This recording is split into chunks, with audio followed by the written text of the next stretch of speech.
That when the rizq is, when scholars talk about sustenance and rizq, and we know that there is ample rizq, the youngsters ask a question. All of you will have something on your mind. Well, if there is rizq for everybody, and Allah has promised everybody sustenance, everybody should have enough to eat, why is there poverty?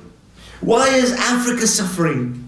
Why is there so much in Iraq, so many people in Iraq without food? Why are so many parts of Pakistan and India, the people are starving? What is the reason for that? And the answer for that comes in Nahj al-Balagha of Amir al-Mu'mineen Ali ibn Abi Talib alayhi salatu wasalam, in which the Imam says that if you see a single person starving, if you see one person starving, know that somebody else has stolen their rizq, their sustenance. If, let's say, unfortunately I'm not going to be with you for your dinner inshallah, but if afterwards I was with you and I sat down and we were all sitting down having our dinner, and I was sitting beside Sheikh, and I finished my, gobbled down my food, which gobbling down food is not good anyway, that's a different topic, maybe not today. And I finished mine, and I saw Sheikh's plate was still full, because he was taking nice bites the way that Imams have taught us. Make sure the Ahlul Bayt have taught us, chew every morsel properly, eat slowly, eat carefully. I finished mine, I go and I take his plate, and I start eating his food, and then I go to Brother Ali, and then start taking his food. And all of a sudden, 4 of you go home hungry. Are you going to blame Allah for that? In the world, why do we end up blaming Allah? That, Ya Allah, why are these people suffering? Imam Ali has given us the formula, given us the answer. It is not that you will blame Allah. You will say that this poor guy, he was going on the plane tonight, he had a flight, and he was worried about those 6 hours, 5 hours that he was on the plane, so he gobbled out enough food to keep him going for the whole night, and they'll say that it was his fault, not Allah subhanahu wa ta'ala's fault. Because I took their food and I ate it myself. The same dynamics of the logistics apply to the rest of the world as well. We see powers and superpowers and colonialists and imperialists taking the minerals, taking the natural resources of the entire continent of Africa, taking the riches from India and Pakistan, taking the oil from Iraq and other places. And then we wonder, why is there poverty? Why are there people suffering? Imam Ali already gave us the formula 1400 years ago. Somebody else has stolen their rizq, has stolen their food, has stolen their sustenance. Otherwise, if you look at the world today, mashallah, there is ample food for not 7 billion people. There is ample food for 20 billion people, inshallah. There is enough room for 20 billion people on this earth. You don't need to make the Gaza into the largest open-air prison in the world. You don't need to imprison the people of Palestine or to put sanctions on the people of Cuba or Iran. You don't need to, Mr. Superpower, put all these difficulties. There is enough for everybody.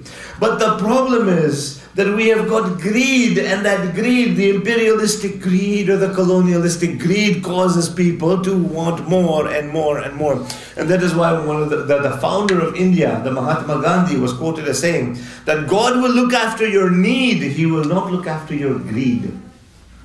You see the power in that statement. That Allah Ta'ala has created ample for everybody. If we were to be selfless and we were to be honest and we were to be fair, which is what the message of Imam Hussein and the message of Arba'een was, then there would be no greed, there would be no struggle that I want to have as much as possible. And I want to have this and I want to have that. And I must have everything that everybody else has plus more. That would not take place. Then the third thing that Allah Ta'ala tells Hazrat Musa, don't put your hopes in anybody else as long as you know that my kingdom is there. That my malakut is there. Don't put your hopes in anybody else. That doesn't mean, and again there's a misunderstanding with some Muslims when they say, oh, see, you Shias are violating your own hadith. And we say, how do you mean? They say, well, you're trusting, you're saying Ya Ali, you're saying Ya Hussein, you're saying Ya Hassan, you're saying Ya Sahib al-Zaman adrikni, and why are you doing that? You should only be trusting in Allah. And they remind us that even Surah Fatiha is reminding you the same thing. Really? They say, Ya Iyaka na'budu wa Iyaka nasta'in. Iyaka na'budu, what does that mean?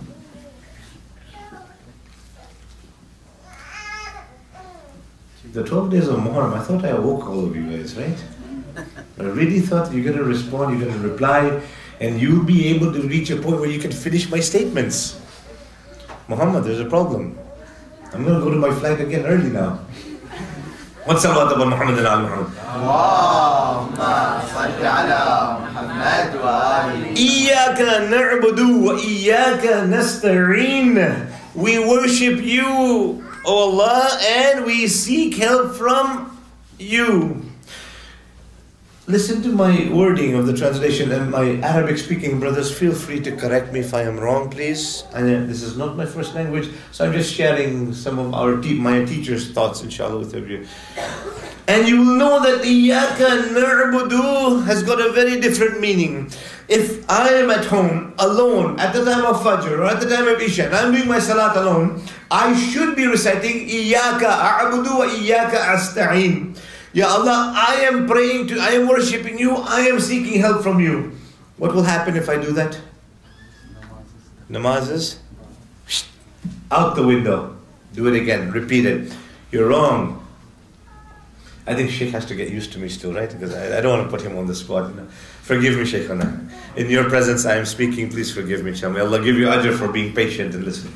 The philosophy that Islam is teaching us, that Surah Al-Mubarakat Al-Fatiha is teaching us, is that Iyaka na'budu must be recited whether we are in jama'ah or whether we are alone. Because even if we are alone and we could say, we should say, or we grammatically correct would say Iyaka a'budu, the salat will be batil, the surah will be batil, we will be committing a sin instead of committing any good deed. Because Allah subhanahu wa ta'ala wants us to always remember, me doesn't matter. Take that me, put the M upside down and always think of we, whether you are alone or in the Jamaat. Salawat ala nabi wa alayhi. Allahumma salli ala Muhammad wa ali. When Imam Hussein went on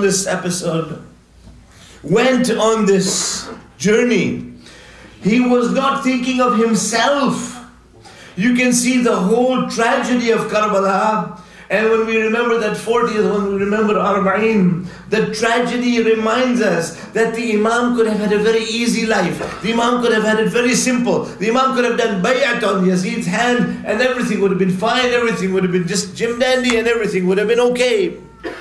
The Imam says, no, if that is what I wanted, that would be selfishness on my part. So another message of Karbala, another message of Arba'in is to be selfless, not to be selfish. Very important lesson. As you can see, this is what the subject that I was given, the topic that I believe I was told to just put a little bit of light on, inshallah. The messages we get from Karbala and how they are applicable to us today living in the Western world. And these lessons, perhaps we can look at it from a more broader perspective. The lessons that we learn from Karbala and Arba'in and Ashura are not just applicable in the Western world, they are also applicable in the Eastern world as well. Any part of the world. You can go to the North Pole and inshallah with the polar bears you can have these same discussions and tabligh. Or if you go to the South Pole where I don't know if there's any human life or not. You guys have to tell me that sometime. Maybe not today, but another time when I come, inshallah. And so you can see that these are applicable anywhere and everywhere that we go, because this is the message of Imam Hussein. The message of Imam Hussein is not limited to any geographic area, and the message of Imam Hussein is not limited to any time zone or time area. It is applicable till the end of time. It is applicable anywhere and everywhere, inshallah. One salawat upon Muhammad and Ali Muhammad. Allahumma salli ala Muhammad wa ali Muhammad. So the other Muslims will accuse us that you see, you're saying Iyaka na'budu wa Iyaka nasta'een, but you're still asking others for help. Why? Why do you do that shirk? Why do you do that bid'ah? Why do you do that haram? And there are channels, stations that talk about how bad the followers of the Ahlul Bayt, how bad the Shias are and how they're committing wrong. And then we say, okay, let us sit down and discuss something very, very practically. You are telling us, Iyaka na'budu wa Iyaka nasta'een means we should only ask Allah for help, we should only worship Allah. No problem, we understand that. But does Surah Fatiha end here? Do you say, when you're doing your salat, Allahu Akbar, your takbirat al-ihram, Bismillah ar-Rahman ar-Rahim, Alhamdulillahi Rabbil Alameen, ar-Rahman ar-Rahim, Maliki yawmiddin, Iyaka na'budu wa Iyaka nasta'een, Allahu Akbar, Subhana Rabbil Azim wa bihamdih. You're okay? Thank you. At least the girls are awake. I don't know what's happening with the boys today. Maybe I should get all of them to stick their finger in the socket and just get that One salawat upon Muhammad and ala Muhammad, please. You will look at me and say, Sheikh, you did it again. We're not going to call you Al-Mustafa anymore. You know, poor Sheikh Tawhidi will be looking at me and say, get this kafir out of here. What's he doing to our Quran? What's he doing to our Surah Fatiha? Oh, they tell me, no, wait, Sheikh. There is more to the surah. Okay, what's more? After Iyaka na'budu wa Iyaka nasta'in, then we have a certain dua. We are asking Allah, Ihdina as-sirat al-mustaqim. Oh Allah, keep us on the right path. Ihdina as-sirat al-mustaqim. And then we'll say that now, does the surah end there? There's more. Jazakillah. Thank you, Sister Sadaf. It continues on. It continues on.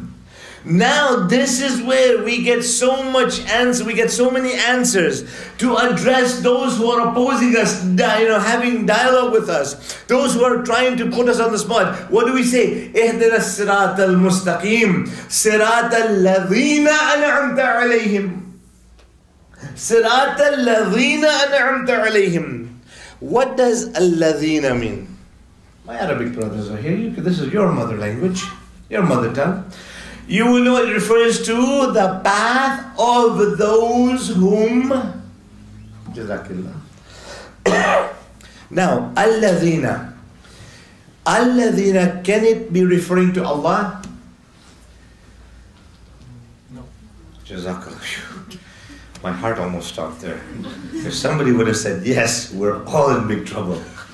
And you'll say, no, it can't be. It's first of all, it's plural. Alladhina. You know the singular and plural. I don't have time to go into the grammar, Arabic. These guys are there for that, okay? My job is just to convey a message, right?